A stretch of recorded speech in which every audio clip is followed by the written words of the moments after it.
سب سے بہترین جو جماعت ہے نا اللہ تعالیٰ کی، وہ سب سے بہترین جماعت نبی ہے۔ اگر پریشانی کوئی مصیبت ہوتی تو حضور اور جتنے بھی نبی آئے تو کوئی پریشان نہیں ہوتے۔ جب نبی آتے تو آنے کے بعد ان کے پاس جو ہے بڑے بڑے محل رہتے تھے، نوکر چاکر آگے پیچھے رہتے تھے۔ ایسا کوئی نبی ہے؟ ایک نبی ہیں جن کو حضرت سلیمان علیہ السلام بولتے ہیں، 1.25 لاکھ نبی میں سے، جن کے ساتھ یہ سب معاملات تھے۔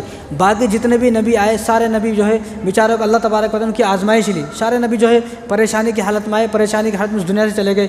آزمائش میں یعنی اللہ تعالیٰ ان کو آزماتے رہے اور آزمائش میں ہی دنیا سے چلے گئے۔ اگر کوئی بیماری مصیبت ہوتی، پریشانی مصیبت ہوتی تو بھائی نبی کائی کو پریشان ہے؟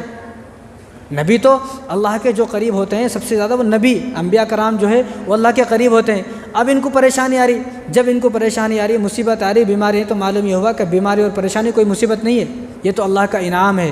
اس کو آدمی جو ہے ہنس کے قبول کرے، جیسا کہ کہیں سے پیسے آتا کیسے ہنس کے قبول کرتا آدمی نہیں، تو اسی طرح بیماری کو بھی ہنس کے قبول کرے۔ اور بیماری تو ایک ایسی چیز ہے، یہ حدیث ہے، حضور نے فرمایا آدمی بیمار ہوا، آدمی کی طبیعت خراب ہوئی تو آدمی آہ آہ بولتا، کراتا نہیں۔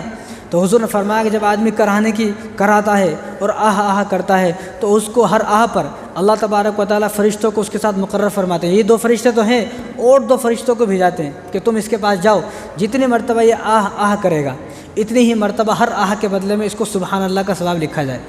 کتنی بڑی بات ہے۔ آج کل ہم بیمار ہوتے تو ارے اللہ کو میچ میں لا کیا بیمار کرنے کو، اللہ کو میچ میں لا کیا بیمار کرنے کو، یہ وہ الفاظ ہیں جو آدمی کو کفر تک پہنچا دیتے ہیں۔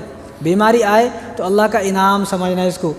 تو جب آدمی کراتا ہے آہ آہ کرتا ہے، جتنی مرتبہ وہ آہ کرتا ہے ہر آہ کے بدلے میں اس کو سبحان اللہ کا ثواب ملتا ہے۔ اور جب اس کو درد ہوتا ہے زیادہ کہیں پر، آہ آہ تو جب کرتا ہے جب پورے بدن میں، لیکن کہیں اسپیشل کہیں درد ہوتا ہے، گھٹنوں میں درد، کمر میں درد، سر میں درد، اور جب وہ درد ہوتا ہے پھر آہ کرتا ہے وہ، تو اللہ تعالیٰ پھر 2 فرشتوں کو بھیجتے ہیں کہ جب تک اس کے بدن میں وہ درد ہے، یہ وہ آدمی ہے جو اپنی بیماری میں اللہ کو یاد رکھے گا۔ آج کل ہمارا حال کیا ہے؟ بیمار ہوا نماز ختم، 10 دن کے بعد ایک آدمی آتا، بھائی کہاں تھا؟ ارے مجھے بہت بخار تھا بھائی بخار تھا۔ تو پھر آپ یہ نہیں ہے کہ بھائی آدمی بیماری کی حالت میں مسجد کو آئے، بھائی اگر مسجد کو نہیں آ سک رہے تو آپ جو ہے گھروں میں نماز پڑھے۔ حضور کے بارے میں سب کو معلوم ہے، جب حضور کی طبیعت خراب ہوئی تو حضور صلی اللہ علیہ وسلم 2 صحابی کے کندھوں پر ایسا ٹیک لے کے آتے تھے، ایک صحابی ادھر ایک صحابی ادھر، اور ان کے 2 کندھوں پر پاؤں ہاتھ رکھ کر ایسا، اور آپ گھسڑتے ہوئے آتے تھے، اور اس طرح جب مسجد کو آتے تو آپ بے ہوش ہو جاتے تھے۔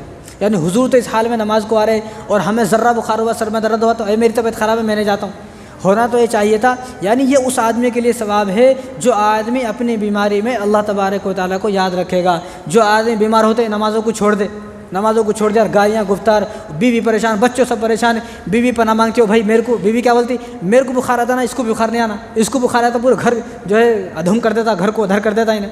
تو ایسا نہیں، بلکہ حضور نے فرمایا یہ اس آدمی کے لیے نعمت ہے جو آدمی اللہ کو نہیں بھولے گا۔ تو حضور نے فرمایا جب آدمی کے کہیں بھی پورے بدن میں درد ہوتا ہے اور درد سے کراتا ہے تو اس کرانے پر اس کو کیا ثواب ملتا ہے؟ 2 فرشتوں کو اللہ تعالیٰ بھیجتے ہیں کہ جتنی مرتبہ آہ آہ کرے گا درد سے، تو اس درد پر جتنی مرتبہ آہ کرے گا تو اس کو لا الہ الا اللہ محمد رسول اللہ کہنے کا ثواب ملنا چاہیے۔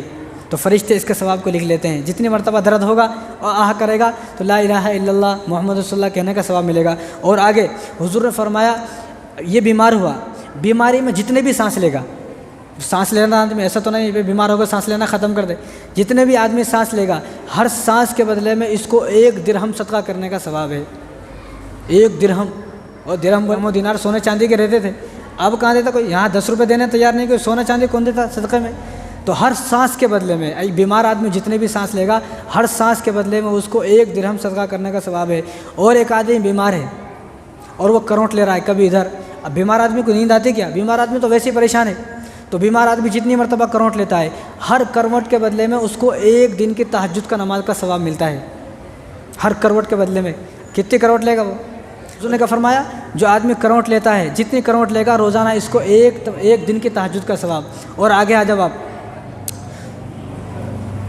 اب یہ لیٹا ہے آدمی، جتنی مرتبہ اٹھے گا پھر لیٹے گا، اٹھے گا پھر، اب بیمار آدمی کیا ایک طرح لیٹ رہا، بار بار اس کو کبھی بیٹھنے کو دل بولتا، کبھی لیٹنے کو دل بولتا، کبھی جو ہے ٹہلنے کو دل بولتا۔ تو حضور نے فرمایا یہ آدمی جتنی مرتبہ اٹھے گا، لیٹے گا، ٹہلے گا، تو جتنی مرتبہ یہ اٹھے گا لیٹے گا اس کو کیا ثواب ملے گا معلوم؟